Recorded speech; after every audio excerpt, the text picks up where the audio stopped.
এই জমিনে সবচাইতে যারা ভয় করে বেশি তারা হলো উম্মতের ওলামা একরাম। জোরে বলেন সুবহানাল্লাহ। এই কথাটা বলেছেন কে? জোরে বলে না। কথাটা বলেছেন কে? আল্লাহ বলেছেন। আপনারা কথাটা মানতে পারলেও সত্য, না মানতে পারলেও সত্য।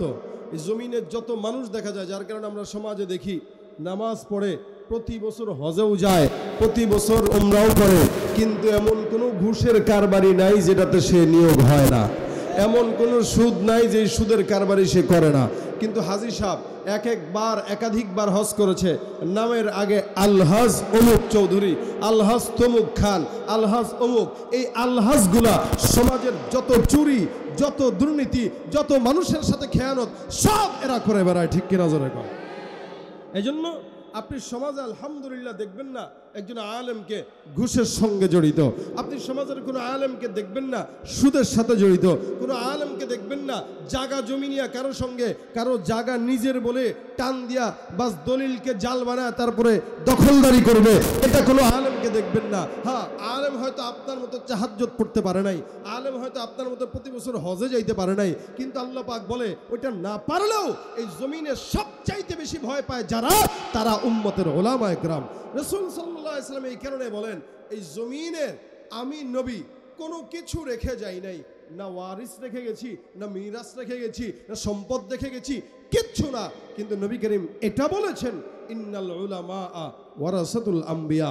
আজকে যেই সমস্ত তিতাস ওলামা পরিষদের মাহফিল আজকে যারা করেছেন, এরাই রাসূল সাল্লাল্লাহু আলাইহি ওয়াসাল্লামের ইলম আর দ্বীনের উত্তরসূরি। এছাড়া আল্লাহ রাসূলের ইলম উত্তরসূরি আর কেউ হতে পারে না। আপনি স্কুলে পড়েছেন, আপনার ব্যাপারে নবী বলেন নাই, আল্লাহ নবী বলেন ইন্নাল উলামা ওয়ারাসাতুল আম্বিয়া। মনে রাখবেন, আজকে বর্তমান সময়ে কিছু আমাদের দেশের সুশিক্ষায় শিক্ষিত যারা নিজেদেরকে দাবি করে, এই সমস্ত শিক্ষিত মহলের কিছু ভাইরা আজকে ইসলাম, মসজিদ, মাদ্রাসা, কোরআন, সুন্নাহ এগুলোকে অবজ্ঞা করতে চায়। কিন্তু একটা কথা ভালো মতো মনে রাখবেন, বাংলাদেশ 3 বছর হলো করোনা থেকে এই পর্যন্ত আজকে আমরা করোনা পার করেছি, সেই 2019, 20, 21 যাই বলেন, এই সময়গুলো মানুষ কিভাবে যে করোনার সময় পার করেছে। আপনারা সবাই মসজিদ বন্ধ, সব কিছু বন্ধ, দোকানপাট বন্ধ। আলহামদুলিল্লাহ, এদেশের অসংখ্য হেফজ কোরআন মাদ্রাসাগুলো চালু ছিল, অসংখ্য দ্বীনি নাজরা বিভাগগুলো চালু ছিল।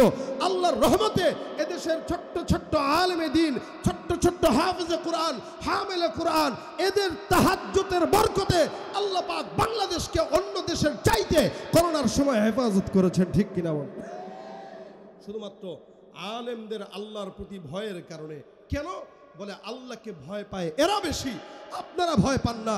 যদি আপনারা ভয় পাইতেন তাহলে করোনার সময় আপনারা সব বন্ধ করে বসে, মসজিদ বন্ধ করে বসে আছেন। কিন্তু আলহামদুলিল্লাহ, ওলামা একরাম মাদ্রাসা বন্ধ করে বসে থাকে নাই। কারণ ওলামা একরাম আল্লাহকে ভয় পায়, জানে যদি আমার মৃত্যু আসে, আল্লাহর রাসূল, আল্লাহর কোরআন পড়তে পড়তে মরণ হইলে এটা তো শাহাদাতের মরণ হয়ে যাবে। কি বলেন, ঠিক না?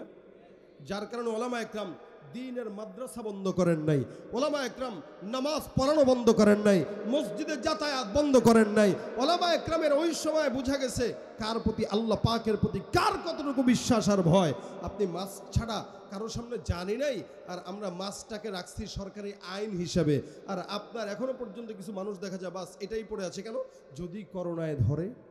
কিন্তু মনে রাখবেন, করোনার ধরনের চাইতে আল্লাহর ধরা বেশি না কম? আল্লাহর ধরা সবচেয়ে বেশি। আপনি করোনাকে ভয় পাইলেন কিন্তু আল্লাহকে ভয় পাইলেন না। আর একজন আলেম আল্লাহকে ভয় পায়, দুনিয়ার কোনো তাগুতকে ভয় পায় না। এটা আলেমের শান, এটা আলেমের মর্যাদা। এই কারণে ভয় যদি পাওয়া লাগে জমিনের কোনো নেতাকে নয়, ভয় যদি পাওয়া লাগে দুনিয়ার কোনো মানুষকে নয়, ভয় যদি পাওয়া লাগে দিল্লি আমেরিকাকে নয়, ভয় যদি পাওয়া লাগে বাংলাদেশের সরকারকে নয়, ভয় যদি পাওয়া লাগে কোনো ওসিআর এসপিকে নয়, ভয় একমাত্র মুমিনরা পাবে তার আল্লাহকে। ঠিক কিনা ধরে বলে? কাকে ভয় পাবো? কাকে? বিপ্লব মানে জীবন দেয়া বসে থাকা নয়, সে কোনো দিন আসবে না রে, করো যদি ভয়। ঠিক কিনা? আসবে বিজয় রক্ত আর জীবনের বিনিময়, আসবে বিজয় রক্ত আর জীবনের বিনিময়। বিপ্লব মানে জীবন দেয়া বসে থাকা নয়, সে কোনো দিন আসবে না রে করো যদি ভয়। লড়াইয়ের ওই ময়দানেতে যেতে তোমাকে হবে, প্রয়োজনে সব রক্তটুকু জমিনেই ঢেলে দেবে। তবুও তোমায় লড়তেই হবে, মানবে না পরাজয়। তবুও তোমায় লড়তেই হবে, মানবে না পরাজয়। বিপ্লব মানে জীবন দেয়া বসে থাকা নয়, সে কোনো দিন আসবে না রে করো যদি ভয়। বিপ্লব মানে জীবন দেয়া বসে থাকা নয়, সে কোনো দিন আসবে না রে করো যদি ভয়। ঠিক কিনা? ইমানদার ভয় পায় কাকে? জবানটা খুলে বলেন আল্লাহু আকবার। আল্লাহকে ভয় পায় মুসলমান। আল্লাহ পাক এদের থেকে আবার ভাগ করলেন, ইন্নামা ইয়াখশাল্লাহা মিন ইবাদিহিল উলামা। সমস্ত বান্দাদের মধ্য থেকে একমাত্র ইলম যাদের ভিতরে আছে। এখন অনেক মানুষরা ব্যাখ্যা করতে চায় ইলম মানে জ্ঞান। না, ইলম মানে জ্ঞান কথাটা বাস্তব, কিন্তু ভিতরে কিছু তাফসীরও আছে। ঠিক না বলেন? কেন? রাসূল সাল্লাল্লাহু আলাইহি ওয়াসাল্লাম বলেছেন তলাবুল ইলমি ফারিদাতুন আলা কুল্লি মুসলিম। আচ্ছা আপনারা বলেন তো, নবী করিম তার জীবদ্দশায় কখনো কি কোনো লাগোন কথাবার্তা বলেছেন? অনর্থক কথা বলেছেন? দুনিয়াবি কোনো কথা বলেছেন? এখন যারা বলে ইলম মানে জ্ঞান, জ্ঞান তো দুনিয়ার জ্ঞানও আছে। আপনার মনে হলো কিভাবে যে নবী কোরআনের জ্ঞানের কথা বাদ দিয়া দুনিয়ার জ্ঞানের কথার ব্যাপারে মানুষকে বলবে এটা তোমার জন্য ফরজ? যদি দুনিয়ার জ্ঞান ফরজ হয় তাহলে ইঞ্জিনিয়ার হওয়া প্রত্যেকটা মানুষের জন্য ফরজ। দুনিয়ার জ্ঞান যদি ফরজ হয় তাহলে এদেশে সমস্ত প্রকার পড়ালেখা বাদ দিয়ে ডাক্তার হওয়া এটা বান্দার জন্য ফরজ হবে। কিন্তু মনে রাখবেন, নবী আপনাকে ডাক্তার হওয়া ফরজ বুঝায় নাই। কারণ একটা ডাক্তার হলে মানুষের সেবা বুঝে, কিন্তু কোরআন শুদ্ধ করে পড়তে পারে না। যার কারণে নবী বলেন যতটুকু জ্ঞান অর্জন করলে কোরআন সহি করে পড়া যায়, আল্লাহ পাকের দিন বোঝা যায়, কোনটা হালাল কোনটা হারাম, কোনটা নাজায়েজ কোনটা জায়েজ, কোনটা সুদ কোনটা ঘুষ কোনটা কি, এই ভালো মন্দ বোঝার তামিজ যে করতে পারে, রাসূল বলেন এতটুকুন দ্বীনের জ্ঞান শিক্ষা আপনার জন্য, আমার জন্য, নারীর জন্য, পুরুষের জন্য, সবার জন্য ফরজ। সুন্নাত না নফল? জোরে বলেন কি? যেহেতু ফরজ বিধান চলে আসছে, বিধান কোনোদিন দুনিয়াবি কোনো কাজে বিধান জারি হয় না, বিধান হয় দ্বীনি কাজে। নামাজ এটা আল্লাহর বিধান, এটা ফরজ। রোজা আল্লাহর বিধান, এটা ফরজ। যাকাত আল্লাহর বিধান, এটা ফরজ। হজ আল্লাহর বিধান, এটা ফরজ। ঠিক তেমনি ভাবে কোরআনের ইলম আল্লাহর বিধান, এটা ফরজ। এই ইলম মানে কোরআন হাদিসের ইলম, এই ইলম মানে ডাক্তার আর ইঞ্জিনিয়ারের বিদ্যা। ঠিক কিনা জোরে বলেন? এই জন্য নবী বলেন আমি এই ইলমটা রেখে গেলাম, দুনিয়ার জমিনে কোনো সম্পদ রেখে যাই নাই। যেমন আমাদের দেশের কোনো সরকার সম্পদ রেখে গেলে ওটা পরবর্তীতে বাজেয়াপ্ত হয়, ওটা সরকারি মাল হয়ে যায়। তো ঠিক নবীরা বিদায় হয়েছেন, নবীদের কোনো সম্পদ এরকম ওয়ারিস ছিল না। নবীদের সম্পদের দায়িত্ব আল্লাহ পাক নবীর উম্মতদেরকে দিয়েছেন, উম্মতের আলেমদেরকে দিয়েছেন। এই আলেমেরা কোরআন আর সুন্নাহর ওয়ারিস। রাসূল বলেন হ্যাঁ, এটা কিয়ামত পর্যন্ত জারি করার জন্য এই ওলামা তলাবারাই কাজ করে যাবে। আর আল্লাহ পাক রব্বুল আলামিনের জমিনে এই আলেম ওলামাদের প্রতি, কোরআন সুন্নাহর প্রতি বিদ্বেষ পোষণকারী কিছু বেঈমান যুগে যুগে ছিল, এখনো আছে, ভবিষ্যতেও থাকবে। তবে টেনশনের কোনো কারণ নাই। ওলামায়ে কেরাম আর বেঈমান, নাস্তিক আর আস্তিক, ইমানদার আর কাফের, এদের যুদ্ধ যুগে যুগে ছিল, এখনো আছে, ভবিষ্যতেও থাকবে। তবে জয় হবে হকের। ঠিক কি নজরে কর? জয় হবে কার? হকের। ওলামায়ে কেরাম এতটা আল্লাহকে ভয় পায়, যার কারণে আল্লাহ পাক রব্বুল আলামিন বলেন বান্দা কেউ যখন আমাকে বেশি ভয় পায় তখন আমি আল্লাহ ওই বান্দার পছন্দের হয়ে যাই। মাল্লাহুল মাওলা ফালাহুল কুল। কোন মানুষ যদি তার মালিকের জন্য হয় তো আল্লাহ বলে সারা আসমান জমিন গ্রহ নক্ষত্র সব কিছু মিলে ওই বান্দার জন্য হয়ে যায়। সুবহানাল্লাহ। দেখেন ছোট্ট ঘটনা বলি। খলিফা জাফর মনসুর একজন বড় খলিফা ছিল। আল্লাহ পাক রব্বুল আলামিন খলিফা জাফর মনসুরের জামানায় বহুত বড় একজন বুজুর্গকে দিয়েছিলেন, যার নাম সুফিয়ান সাউরি রহমতুল্লাহ আলাইহি। আলেমদের আল্লাহর কাছে ডাকার সম্মান কতটুকু এটা খালি লক্ষ্য রাখেন। এই সুফিয়ান সাউরি রহমতুল্লাহ আলাইহি একবার হাতিমে কাবায় বসে আছেন, তো উনার এক খাদেম ছিল, খাদেমের কাছে বসে বসে গল্প করতেছে। হঠাৎ করে খাদেম বলতেছে, হুজুর ঘোষণা চলে আসছে, একটু পলায় যান। বলে কোথায়? জাফর মনসুর আপনাকে ধরার জন্য মক্কায় আসতেছে, আপনাকে পাইলেই সে ফাঁসির কাস্টে ঝুলাবে। হারাম শরীফের ভিতরে তো আর ঝুলানো সম্ভব নয়, মসজিদে আয়েশার ও পাশে জায়গা আছে, ওখানে আপনাকে ফাঁসি দিবে। বলে কিসের কারণে? ওই যে হক কথা বলেন, কোরআন হাদিসের কথা বলেন, বাদশার মনের বিরুদ্ধে কথা বলেন। বর্তমান সময়ের হালত ঠিক একই রকম। যদি নেতার বিরুদ্ধে কথা যায় তো ওলামা একরামদেরকে জেলখানায় ভরতে এক বিন্দু দ্বিধা করে না, কিন্তু এরা 24টা ঘন্টা প্রতিনিয়ত ইসলামের বিরুদ্ধে একটার পর একটা কথা বলে যায়। এদের বিরুদ্ধে কেউ কথা বললে তখন তাকে ধরে জেলখানায় নিয়ে যায়। মনে রাখবেন, যুগে যুগে যুগে যুগে ইসলামের বিরুদ্ধে যারা কথা বলেছে, আল্লাহ পাক এদের মৃত্যু আবু জাহেল, উতবা সাহেবার মতো লাঞ্ছনার মৃত্যু দিয়েছে। খলিফা জাফর মনসুর আসতেছে, বহু দূর থেকে রওনা, ঘোড়ার উপরে সওয়ার হয়েছে।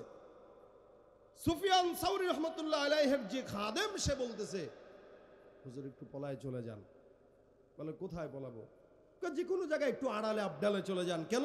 বলে যদি দেখে ফেলে বা যদি জেনে ফেলে আপনি এখানে, তাহলে তো ধরে ফেলবে। আর সুফিয়ান সাউরি রহমতুল্লাহ যেখানে বসা, ওই জায়গাটার নাম কি? বলে কাবা। কাবার একদম মুলতাসামের সামনে বসা। সুফিয়ান সাউরি রহমতুল্লাহ বলতেছেন, এই বলো তো আমি কোন জায়গায় আছি? বলে আপনি তো বাইতুল্লাহ আছেন। আচ্ছা, আল্লাহ পাক কোরআনে বলেন, মান দাখালাহু কানা আমিনা, এমন একটা ঘর বাইতুল্লাহ, কোন বান্দা যদি বাইতুল্লাহর মধ্যে প্রবেশ করে, হারামের মধ্যে প্রবেশ করে, আল্লাহ পাক ওই বান্দাকে সম্পূর্ণ নিরাপদ ঘোষণা করে দিয়েছেন। সুবহানাল্লাহ। এই কারণে হারামের ভিতরে রক্তপাত ঘটা না জায়েজ, হারামের ভিতরে কোনো দ্বন্দ্ব ফাসাদ করা না জায়েজ। আল্লাহ পাক রব্বুল আলামিনের ঘরের সামনে বসে সুফিয়ান সাউরি রহমতুল্লাহ আলাইহি বলেন, আমি আছি আমার মাওলা পাকের ঘরের মধ্যে, যেই জায়গাটা একজন ইমানদারদের জন্য সম্পূর্ণ নিরাপদ জায়গা। এমন একটা নিরাপদ জায়গায় আমি যদি সুফিয়ান সাউরি বসার পর একজন ফাসিক বাদশা যদি আমাকে হত্যা করার জন্য এই জায়গায় আসে, তাহলে আমি এমন আল্লাহর ইবাদত কেন করব যেই আল্লাহ আমাকে তার ঘরের সামনে থেকে একজন বেঈমানের হাতে তুলে দিবে? কথাটা কত বড়! আমি যার ইবাদত করি সে তো এত দয়াহীন না যে তার ঘরে আমি বসা আর আমাকে সে এখান থেকে ধরে একজন বেঈমানের হাতে তুলে দিবে মারার জন্য। এটা আমার বিশ্বাস হয় না। তার মানে সুফিয়ান সাউরি রহমতুল্লাহ পরিপূর্ণ আল্লাহর উপরে আস্থা আছে না নাই? ভয় আছে না নাই? বিশ্বাস আছে না নাই? সুফিয়ান সাউরি রহমতুল্লাহ আলাইহি দাঁড়ায় গেলেন, মুলতাসামের মধ্যে দাঁড়ায় ডাক দেয়া বলে, আল্লাহ, আমি যেই জায়গাটায় দাঁড়ানো মালিক, এখানে তোমার জন্য আমি ডাক দিয়া বলতেছি, আল্লাহ, শুনলাম বেঈমান ফাসিক বাদশা আমাকে হত্যা করার জন্য তোমার ঘর বাইতুল্লাহর দিকে রওনা হয়ে গেছে। মালিক, তোমার সঙ্গে আমি ভালো মতো একটা বোঝাপড়া করি। বলে কি বোঝাপড়া? খুব মনোযোগের সঙ্গে শুনেন সুফিয়ান সাউরি কি কথা বলতেছে। আল্লাহকে ডাক দিয়া বলে, আল্লাহ, যেই বেঈমানটা আমাকে মারার জন্য আসে, আমি তোমাকে বললাম এই বান্দাটা যদি মক্কার জমিনের মধ্যে ঢুকে, আজকের পর থেকে তুমি মালিকের সঙ্গে আমার কোনো কথা নাই। বলতেছে কারে? বলে আল্লাহকে। কোন জায়গায় দাঁড়ায়া? বলে বাইতুল্লাহর মুলতাজামে দাঁড়ায়া। এবার সফর সঙ্গী খাদেম ডাক দেয়া বলে, হুজুর ব্যাপার কি? এমন জায়গায় মুলতাজামের মধ্যে দাঁড়ায়া আল্লাহকে থ্রেট দিতেছেন, এটা আবার কোন ধরনের কথা? আল্লাহ পাক রব্বুল আলামিন তো আপনার ইবাদতের জন্য বাধ্য না। আপনি করলে আপনার ফায়দা, না করলে আপনার লস। আপনি আল্লাহকে যে বললেন, আল্লাহ যদি আপনার কথা না শুনে আজকের থেকে আপনার সঙ্গে আল্লাহর সম্পর্ক নষ্ট। আপনি ইবাদত করলেও কি, না করলেও কি, আপনার আল্লাহর ইবাদতের আপনার জন্য আল্লাহ পাকের কোনো যায় আসে না। সুফিয়ান সাউরি রাহমাতুল্লাহ আলাইহি ডাক দেয়া বলে, হে আমার খাদেম, তুমি বুঝবা না আমি আমার মালিকের সঙ্গে প্রেমের কথা বলতেছি। আমি যেই জায়গায় দাঁড়ানো এটা একটা হারাম শরীফ, এটা একটা বাইতুল্লাহ, এটা একটা আল্লাহর ঘর। আর মুলতাজাম এমন একটা জায়গা যেখানে কোনো বান্দা যদি আল্লাহর কাছে চায়, আল্লাহ পাক রব্বুল আলামিন ডাক দিয়া বলে, আমি আল্লাহ ওই বান্দার সকল মনের চাওয়া পূরণ করে দেই। সুবহানাল্লাহ। সবচাইতে কাছের বন্ধুকে আল্লাহ যদি বান্দার কথা না শুনে, শুনবে আর কেউ আছে নাকি? এলাকার নেতাদের দিকে তাকান, যতদিন আপনারা তাদের পক্ষে স্লোগান দিবেন ততদিন তারা আপনার কথা বলবে, যতদিন আপনি তাকে সার্ভিস দিবেন ততদিনই আপনার সার্ভিস দিবে। সার্ভিস আপনি বন্ধ করে দিবেন, টিস্যু পেপারের মতো ব্যবহার করে আপনাকে ফেলে দিবে, ঠিক কিনা? ভাইরা আমার মনে রাখবেন, আল্লাহ পাক এমন একজন কুদরতওয়ালা মালিক, বান্দা যদি আল্লাহর ইবাদত করে তবু আল্লাহ মোহাব্বত করে, বান্দা যদি আল্লাহর নাফরমানি করে তবু আল্লাহ মোহাব্বত করে। কত মানুষ আছে সমাজের মধ্যে নামাজও পড়ে না, রোজাও রাখে না, দাড়িও রাখে না, ঘুষ খায়, সুদ খায়। বলেন তো মালিক কোনোদিন তাদের রিজিক বন্ধ করছে কিনা? যদি আল্লাহ পাক চাইতেন ফজরের নামাজ না পড়লে খানা বন্ধ, জোহরের নামাজ না পড়লে খানা বন্ধ, আসরের নামাজ না পড়লে চা নাস্তা বন্ধ, মাগরিবের নামাজ না পড়লে রাতের খাবার বন্ধ, এশারের নামাজ না পড়লে রাতের ঘুম বন্ধ। আল্লাহ যদি চাইতেন পারতেন কি পারতেন না? আল্লাহ পাক কোরআনের মধ্যে পয়গম্বরকে ডাক দিয়ে বলে, ইয়া রাসূলুল্লাহ, আমি রব্বুল আলামিন ঘোষণা করলাম, মা কানা রাব্বুকা নাসিয়া, আপনার রব ভুলে না, আপনার রব বেঈমানদেরকে ছাড় দেয় লেকিন ছেড়ে দেয় না। যার কারণে যত বেঈমানেরা যতই উঠতে থাকুক, আল্লাহ পাক কান ধরে জমিনের মধ্যে নামাইতে দেরি হয় না, ঠিক কি নজরগণ? মুসলমান নবীর উম্মত, আল্লাহ পাক রব্বুল আলামিনের এই বান্দা আল্লাহর কাছে দুহাত তুলে ডাক দেয়া বলে, মালিক এই জায়গাটায় তোমার সামনে আমি দাঁড়ায় বলতেছি, ওই বেঈমান বাদশা, ফাসেক বাদশা যদি আমাকে ধরার জন্য এই জায়গায় আসে, আজকের পর থেকে তোমার সঙ্গে আমার কোনো সম্পর্ক নাই। খাদেম যখন এই ভুলটা ধরা দেয়, আল্লাহর ওলি সুফিয়ান সাউরি রহমতুল্লাহ আলাইহি সুন্দর করে ডাক দিয়া বলেন, এ আমার খাদেম, তুই বুঝবি না, যেই মালিকের ইবাদত করি প্রতিনিয়ত, গভীর রাতে তাহাজ্জুদের নামাজ আদায় করি, সকাল সন্ধ্যা কোরআন তেলাওয়াত করি, প্রতিনিয়ত কোরআন তেলাওয়াত করি, 5 ওয়াক্ত নামাজ বারবার জামাতের সঙ্গে আদায় করি, ইশরাকের নামাজ পড়ি, আওয়াবিনের নামাজ পড়ি, চাশতের নামাজ পড়ি, সালাতুল হাজুদের নামাজ পড়ি, তাহাজ্জুদের নামাজ পড়ি, এমন কোনো ইবাদত নাই যেটা আল্লাহর জন্য করি না। আমি একটা ক্ষুদ্র বান্দা হয়ে আমার মালিকের জন্য যদি এত ইবাদত করতে পারি, আমার মালিকের এত কথা যদি শুনতে পারি, আমার বিশাল বড় মালিক এই ছোট্ট বান্দার যদি কথা না শুনে, তাহলে তো মালিকের হক আদায় হয় না। সুতরাং আমার বিশ্বাস, আমি যেটা বলছি এটা আল্লাহ পাক শুনবে। উনি দোয়া করে, আল্লাহ ওটাকে এখানে আসার আগেই দুনিয়া থেকে সাইড করে দাও। সুবহানাল্লাহ। কয় না? কোন জায়গায় দাঁড়ায় বলতেছে? মুলতাজামের মধ্যে দাঁড়ায় বলে, আল্লাহ এখানে আসার আগে সাইড করে দাও। বর্তমান সময়ের হাল এরকম, একই এলাকায় 4-5 জন নেতা নমিনেশন নিছে, একজন আরেকজনের বিরুদ্ধে করে সাইড করে দেয়, বলে কি বলে না? দুনিয়ার মানুষ সাইড করে গুন্ডা পান্ডা দিয়া, আর আমার মাওলায় গুন্ডাদেরকে সাইড করে তার ফেরেশতা দিয়া, ঠিক কিনা? সুফিয়ান সাউরি বারবার বলতেছে, মালিক এই যে মুলতাজামে হাত দিলাম, যতক্ষণ পর্যন্ত তার মৃত্যুর খবর না কানের মধ্যে আসবে, আল্লাহর কসম মুলতাজাম ধরলাম, এই মুলতাজাম ছাড়বো না। হঠাৎ করে বারবার ডাক দিয়া বলে, আল্লাহ এটারে সাইড করে দাও, এটারে সাইড করে দাও। হঠাৎ করে আওয়াজ কানের মধ্যে আসলো, কে যেন ঘোষণা দিতেছে, হে মক্কাবাসী, একটু আগেই আমাদের খলিফা জাফর মনসুর মক্কায় রওনা দিয়ে আসার পথে ঘোড়ার পিঠ থেকে পড়ে জমিনের মধ্যে ধরাশায়ী হয়ে বিদায় হয়ে গেছে। আল্লাহু আকবার। দেখেন, সুফিয়ান সাউরি মুলতাজামে হাত দেওয়া আছে, ওদিক দিয়ে খবর চলে আসছে যে না, বাদশাহ মুলতাজামে আসবে, যে মক্কায় যে আসবে জাফর মনসুর, এই সুফিয়ান সাউরিকে মারার জন্য। শুধু সুফিয়ান সাউরি কিচ্ছু বলা লাগে নাই, কিচ্ছু করা লাগে নাই, মুলতাজামে দাঁড়িয়ে আল্লাহর কাছে দোয়া করেছে। এখান থেকে দোয়া, ওখানে শত্রু মারা গেছে। মনে রাখবেন, ওলামায়ে কেরামদেরকে কখনো কখনো দুর্বল মনে হয়, এরা কিন্তু দুর্বল না।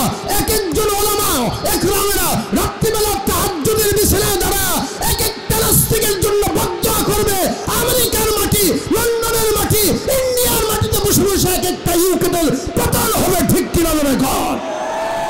বেশি কিছু দরকার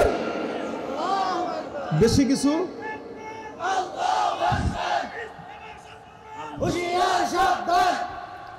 বেশি কিছু দরকার নাই। উলামায়ে কেরামের দোয়া আল্লাহ পাকের বান্দার জন্য যথেষ্ট। উলামায়ে কেরামের দোয়া এদেশের নাস্তিকদের পতনের জন্য যথেষ্ট, ঠিক কিনা বলে কন? সুতরাং আপনারা এত সহজ মনে করেন না, আল্লাহ পাক এমনি এমনি কোরআনে বলেন নাই ইন্নামা ইয়াখশাল্লাহা মিন ইবাদিহিল উলামা। এই কারণে আমরাও বলবো যে সমস্ত আলেমে দ্বীনরা এখনো পর্যন্ত জেলখানার ভিতরে ঢুকলে ঢুকলে কাটতেছে, আমরা অনতি বিলম্বে বলতে চাই বাংলাদেশ সরকার অন্তত এদেশে সমস্ত প্রকার আযাব গজব থেকে দেশকে হেফাজতের জন্য এই উলামায়ে কেরামদেরকে যেন মুক্তি দিয়ে দেয়। জোরে বলেন ঠিক কিনা? আরো জোরে বলেন ঠিক কিনা? সমস্ত আলেমে দ্বীন এরা আল্লাহর নবীর ওয়ারিস। আপনাদের কাছে এদের গুরুত্ব না থাকলেও জমিনের ফেরেশতাদের কাছে তার গুরুত্ব আছে, আসমানের ফেরেশতাদের কাছে তার গুরুত্ব আছে। যার কারণে নবী করিম সাল্লাল্লাহু আলাইহি সাল্লাম বলেন ইন্নাল মালাইকাতা লাতাদউ আজনিহাতাহা রিদান লিতালিবিল ইলম। যে সমস্ত তালিবুল ইলমরা, আমিও তালিবুল ইলম, কারণ আমরা উলামায়ে কেরাম যারা আছি সবাই দ্বীনের ইলমের অন্বেষণকারী। নবী বলেন এই তালিবুল ইলমদের সন্তুষ্টির জন্য আল্লাহ পাক প্রতিনিয়ত এদের পায়ের নিচে আল্লাহর রহমতের ফেরেশতাদেরকে দিয়ে লাল গালিচা বিছায় দেয়। সুবহানাল্লাহ। এটা রাসূলের কথা। আপনাদের কাছে কি সত্য মনে হয় না মিথ্যা মনে হয়? জোরে বলেন না। সত্য মনে হয়। যদি সত্য মনে হয় এটা মাথায় রাখবেন।